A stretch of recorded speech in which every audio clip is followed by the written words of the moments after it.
여러분은 현재 글로벌 증시 투나잇과 함께하고 계십니다. 자, 이제 시장에 대한 보다 깊이 있는 이야기 해볼 텐데요. 내일장 수익을 떠먹여줄 이슈, 내일의 이슈 시간입니다.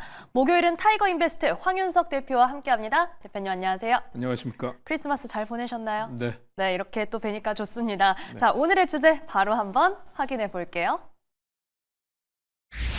네, 오늘의 주제입니다. M7 빅테크의 산타랠리 버티면 이긴다. 이 버티면 이긴다 좋아하는 말이기는 한데요. 네. 미국에만 적용되지 않나 이런 생각이 들기도 합니다. 어쨌든 미증시는 다시 한번 숨고르기 이후에 랠리를 보여줬는데 이에 대한 내용 먼저 자세히 짚어주시죠. 네, 산타랠리가 진행되고 있다 이렇게 말씀드릴 수 있겠고요. 네. 그러니까 우리가 산타랠리 그러면 성탄절 기점으로 해서 끝난다라고 생각하는데 그렇지 않고요. 성탄 전에서부터 시작해서 내년 초까지 이루어지는 이제 강세장을 보통 우리가 이제 산타랠리라고 얘기를 합니다. 그래서 이제 뭐 3대 지수가 다 같이 1% 이상 강세를 보였고요. 필라델피아 반도체 지수까지 다 상승을 했습니다. S&P 500이 6천을 넘어섰고요. 그다음에 나스닥이 2만 네. 선을 다시 재돌파한 걸로 나타났습니다. 그러니까 지난 10년간의 S&P 500 지수를 이제 종합해 보면 연말 5거래일, 그다음에 연초 2거래일 정도에서 1.2% 상승했던 그런 데이터를 감안해도 네. 산타랠리는 시작이 돼 있다 이렇게 말씀드릴 수 있겠고요. 그다음에 S&P 500 지금 일봉 차트를 한번 같이 제가 보여드리고 있는데 여기 보면 6,099 12월 6일 날 고점 기록하고 나서 이제 5,900, 800대 부근까지 조정을 받았었죠. 그리고 나서 보면 지금 강력한 상승이 다시 신고가 돌파하는 움직임으로 예상이 되는 강력한 반등이 나오고 있고요. 나스닥 같은 경우도 보면 지금 나스닥 차트도 한번 보시면 여기서 2204 신고가를 기록하고 나서 역시 단기적으로 한번 빠졌다가 지금 강한 상승세가 나타나고 있는 그런 네. 흐름입니다. 그래서 미국 증시는 지금 산타랠리가 시작이 됐다라고 말씀드릴 수 있겠고요. 그 다음에 뭐 미국으로 자본 유입이 계속해서 달러 강세, 자본 유입 계속 지속이 되고 있고요. 그래서 단기적인 조정을 받더라도 내년 초까지 1월 초 내지는 1월 중순까지 저는 강세장이 지속될 걸로 그렇게 보고 있습니다. 네, 지금 1월 초까지 강세장이 지속될 걸로 예상하신다. 산타랠리가 시작됐다라는 말씀 해주셨습니다. 정말 이 차트를 보니까 미증시 회복력이 참 강하다라는 생각이 드는데 그래도 약간 우려할 만한 요인도 있긴 했어요. 그렇죠? 10년물 국채금리 같은 경우가 좀 크게 올라오게 됐는데 잠깐 간략하게만 짚어주시죠. 네, 10년물 국채금리가 이제 4.6% 최고치를 기록한 다음에 살짝 이제 하락하면서 마감이 됐고요. 그 다음에 뭐 아마존, 스타벅스 같은 쪽에서 이제 파업이 있었다는 거 네. 그런 게 있었고요. 그 다음에 일본과 영국이 금리를 동결했는데 미국도 이제 내년 초부터는 금리 인하 시기가 점점 늦춰지고 금리 인하 횟수가 줄어들 거 아닌가 하는 우려가 있었고 영방정부 셧다운 우려도 있었죠. 그랬죠. 예, 그런 것들이 맞물려서 했는데 이제 수습이 되고 있는 국면으로 보여집니다. 특히 빅테크라든지 M7들이 시장에서 강세를 보여주면서 시장의 상승을 이런 종목들이 이끌었다는 점에서 앞으로의 시장 전망도 긍정적이라고 말씀드릴 수 있을 것 같아요. 네, 여기에 지금 비트코인은 어떻습니까? 요즘에 또 잠깐 또 역시 숨고르기 하다가 다시 올라오는 기미를 보여줄지 이게 궁금한데요. 네, 비트코인이 사실 지금 10만 3천 달러, 10만 5천 달러 부근까지도 갔었다가요. 네. 9만 3천 달러까지 하락한 다음에 지난 이제 성탄절 전에는 9만 8천 달러까지 갔었는데 지금 보니까 9만 5천 달러 정도에서 조정을 받고 있네요. 그래서 한 2% 정도 네. 개장 전에 좀 조정을 받고 있는데 연말에 수급적인 요인 외에는 특별한 악재는 없을 것 같아요. 그래서 다만 최근에 그 하락한 요인이 양자 컴퓨터 쪽의 해킹 우려, 예, 그런 것 때문에 약세를 보였었는데 양자 컴퓨터 쪽이 본격적으로 이제 시작이 돼서 시장에서 해킹까지 우려가 될 상황은 아직도 시기적으로 멀었다라는 게 대체적인 의견인 만큼 비트코인은 저는 이제 93,000달러 저점, 그다음에 10만 3, 4천 달러 고점 부근에서 박스권 등락을 보일 걸로 예상이 되는데 저는 뭐 트럼프 취임을 전후해서 다시 한번 강한 상승세가 나타날 걸로 기대를 하고 있습니다. 네, 비트코인 관련해서는 저희가 트럼프 차기 내각 취임 일정도 좀 지켜보겠습니다. 또한 양자 컴퓨터가 당장은 위협되지 않는다는 점 사실 저희 방송에서 대표님이 계속 강조해 주셨던 내용이기 때문에 저희가 앞으로의 추이를 좀 지켜볼게요. 자, 그러면 시장에서 지금 종목별, 기업별로도 좀 체크를 해봐야 될 텐데 어느 쪽을 먼저 살펴볼까요? 테슬라는 참 경이로워요. 네, 그렇게요. 저희 보면은 이게 488달러 여기 차트를 보면 네. 사실은 여기서 윗꼬리를 길게 달고 음봉을 맞을 때 저는 고점 찍고 상당한 조정을 받겠다라고 생각했는데 여기서 급등이 나왔어요. 그래서 이제 급등한 이유가 뭐냐 하면 조정받고 나 400달러 밑으로 저는 조정이 나올 줄 알았는데 410달러 정도까지는 장중에 한번 터치를 한 것 같아요. 근데 4분기 인도 대수가 뭐 성장 계속 증가할 거다라는 전망은 알고 있었던 건데 사실 이렇게 급등해서 뭐 그날 성탄 전날인가요? 그래서 24일 날 테슬라가 7%나 급등을 했는데 그쵸. 그 이유는 사실 현대 기아차에 있습니다. 그래서 테슬라가 이게 슈퍼차저에도 또 관련이 있어요. 그래서 현대차가 북미 충전 표준으로 전기차 기본 충전 기술을 전환한다. 이게 그러니까 테슬라의 슈퍼차저를 이용한다라는 뜻이거든요. 그래서 지금 테슬라는 뭐 천군만마를 얻은 것처럼 여기서 7%나 급등을 하면서 마감이 됐고요. 지금도 개장 전 프리마켓에서 사실은 오늘은 이제 3대 지수가 좀 0.3%대 지금 선물은 조정 중이거든요. 근데도 테슬라는 또 올라가고 있어요. 그래서 지금 가지고 계신 분들은 이 어디까지 갈까? 목표가 뭐 520달러까지 나온 걸로 알고 있는데 저는 뭐 보유자의 영역이긴 하지만 지금 신규 진입은 정말 저는 뭐 말리고 싶다 이렇게밖에 말씀드릴 수 없을 것 같습니다. 네, 현대차가 테슬라의 주가에 또 한 번 충전기를 꽂아줬습니다. 네. 특히 아이오닉으로 좀 검증된 기술이기 때문에 정말 또 한 번 강한 모멘텀으로 좀 작용을 했는데 그래도 신규 진입은 말리고 싶다 이렇게 말씀해 주셨으니까요. 저희가 우선 이 관련주들의 추이는 계속해서 추적은 해볼게요. 자, 그 다음으로 볼 종목 어떤 거 살펴볼까요? 그러니까 2025년도에 네. 그 투자은행들이 탑픽으로 꼽고 있는 종목이 엔비디아가 아니에요. 뭐냐 하면 브로드컴입니다. 아, 브로드컴이군요. 네, 그래서 그러니까 한마디로 얘기하면 2025년도에 탑픽인데 떠오르는 해다. 네. 이렇게 말씀드릴 수 있는데 그 이유가 뭐냐면 기존의 파트너십도 안정적인 성장을 하고 있는데 또 애플이라든지 오픈 AI라든지 바이트댄스 같은 신규 고객사들의 추가 매출 전망까지 굉장히 좋게 전망이 되고 있다. 그다음에 잘 아시는 바와 같이 맞춤형 AI 칩으로 해서 엔비디아와 한번 대항마로 나타나고 있다라는 거고 최근에 그래서 주문형 반도체라는 거 ASIC라고 하는 거죠.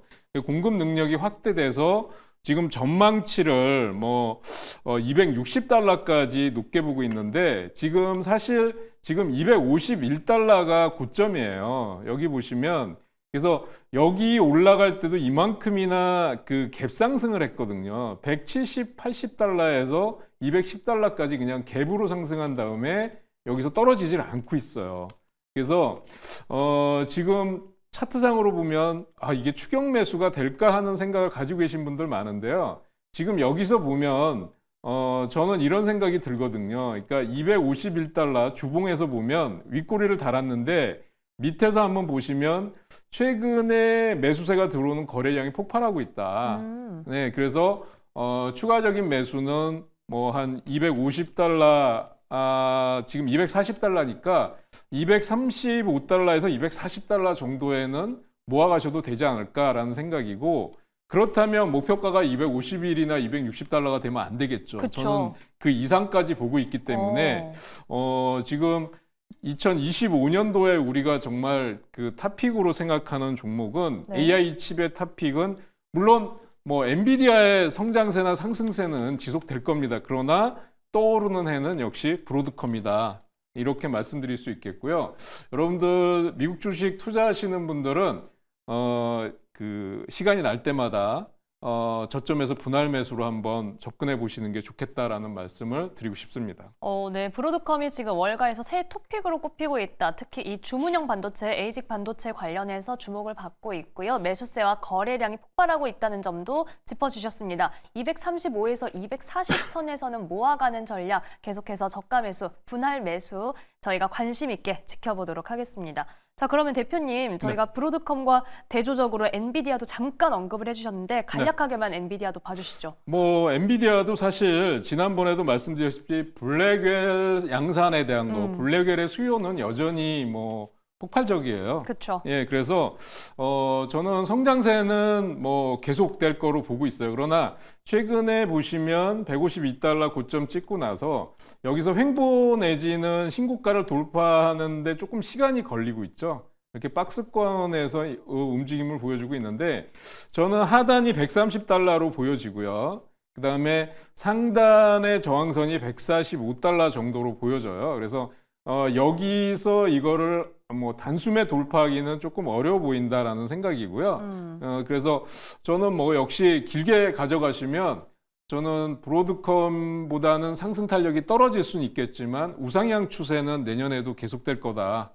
이렇게 보고 있습니다. 그래서 엔비디아도 기존의 수익이 나신 상태에서 그대로 존버하시면 아까 버티기 모드로 해서 미국 주식들은 길게 가지면 점점 더 수익이 증가하거든요. 그래서 빅테크 기업 M7 쪽에서는 역시 계속 보유해야 될 종목이다 이렇게 말씀드리고 싶습니다. 네, 오늘 이슈 제목과도 참 들어맞는 종목입니다. 엔비디아의 우상향 기조는 계속될 것이다. 버티면 이긴다라고 말씀해 주셨습니다. 대표님, 오늘 궁금한 종목이요. 넷플릭스입니다. 네. 오징어 게임 2가 오늘 오후 5시에 공개가 됐고 네. 오시는 길에 좀 보셨다고 네. 하셨는데 어떠신가요? 좀 넷플릭스 주가 계속해서 가져갈 수 있을 만한지 전망 부탁드립니다. 저는 이제 시즌 1도 뭐 물론 다 보셨겠지만 네. 시즌 2를 지금 2화까지만 봤어요. 근데 1화를 공개하고 나서 네. 그때 골든글로브 작품상 후보에 올라갔다 그랬죠. 이런 얘기가 나왔거든요. 근데 제가 본 물론 이제 뭐 호불호라든지 시각의 차이가 있겠지만 제가 본 상태에서는 훨씬 더 파워풀하다라는 걸 느꼈어요. 오, 임팩트가 네. 훨씬 강하다라는 걸 느꼈고 네. 그 이유가 뭐냐면 지금 시대상 그러니까 시즌 1이 공개됐을 때와 시즌 2가 공개됐을 때 시대가 많이 바뀌었잖아요. 그 시대상의 다양성을 출연진에서 담아냈다. 저는 그렇게 생각이 되고요.